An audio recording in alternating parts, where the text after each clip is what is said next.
10 2 minute के अंदर अंदर, क्योंकि उसके बाद वाइंड अप करना, मीटिंग आ रही है हमारी आगे, तो इसलिए वाइंड अप करना। हेलो, मैं साधु सिंह हरियाणा से बिलोंग करता हूं और हरियाणा से रेवाड़ी डिस्ट्रिक्ट से मैं आया हूं। मैं कर्नल रोहित का अपने दिल की गहराइयों से बहुत सम्मान पहले भी करता रहा हूं, जब से मेरी इनसे मुलाकात हुई है। और इन्होंने जो वन रैंक वन पेंशन का जो मुद्दा उठा रखा है, उसके लिए मैं इनका तहे दिल से शुक्रिया अदा करता हूं। साथियों, जो अग्निवीर की जो समस्या, जो स्कीम आई है, ये हमारे पूरे भारतवर्ष के लिए एक समस्या खड़ी हो गई है।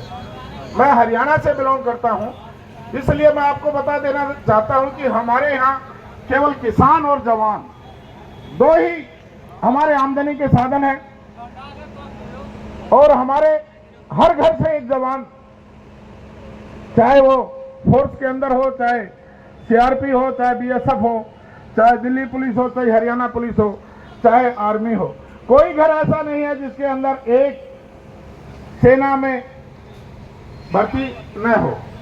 तो यहाँ इस मोदी सरकार ने जो अग्निवीर ये जो स्कीम लेकर के आए हैं, मैं इसके बारे में बता देता हूँ।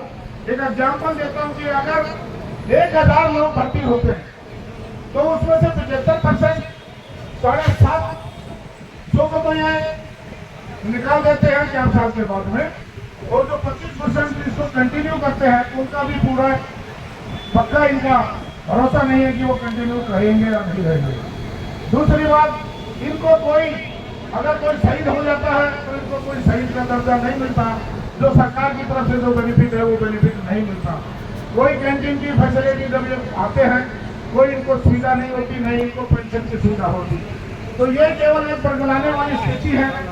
ये हमारे जो बेरोजगार, अगर कोई 18 या 19 साल का नौजवान अगर भर्ती होता है अग्निवीर इस योजना के तहत, तो 4 साल में 22 साल में वापस आ जाता है।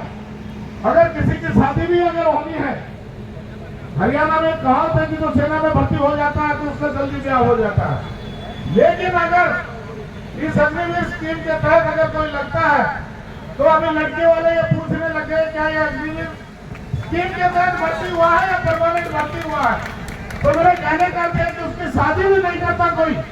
तो एक ऐसी स्कीम है जो ये सरकार लेकर के आई है। मैं आप सभी नौजवानों से ये प्रार्थना करता हूं कि जब तक ये स्कीम मोदी सरकार कंप्लीट रूप से नहीं हटा देती तब तक अपना संघर्ष जारी रहे। मैं कर्नल रोहित को यह विश्वास दिलाता हूं कि हरियाणा में इलेक्शन आने वाला है और हमारे माननीय भूपेंद्र सिंह हुड्डा जी और दीपेंद्र हुड्डा जी ने तो ये कसम उठा ली है। दीपेंद्र हुड्डा ने पूरे हरियाणा में घूम घूम कर इस बात को सभी लोगों के सामने बताया है, जब तक ये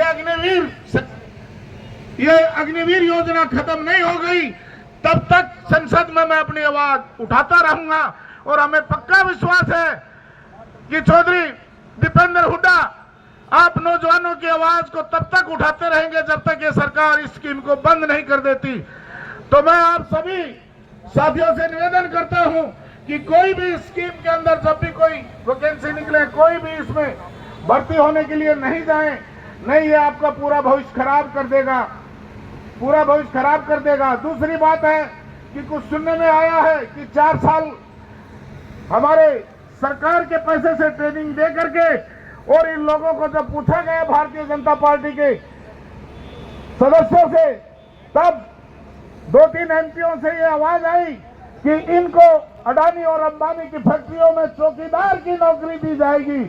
तो दोस्तों, मैं आपसे पूछना चाहता हूं, क्या सेना में भर्ती होने के बाद क्या आप अडानी और अंबानी के चौकीदार की नौकरी के लिए काम करेंगे? मैं आपसे पूछता हूं कि क्या चौकीदार नौकरी के लिए काम करेंगे? तो क्यों नहीं आज इस जंतर मंतर से ये आप शपथ लेकर के जाए आज इस योजना के अंतर्गत कोई भी भर्ती नहीं होगा, और जब तक ये सरकार इस योजना को खत्म नहीं कर देती तब तक हमारा संघर्ष जारी रहेगा। जय हिंद, जय भारत, जय हिंद।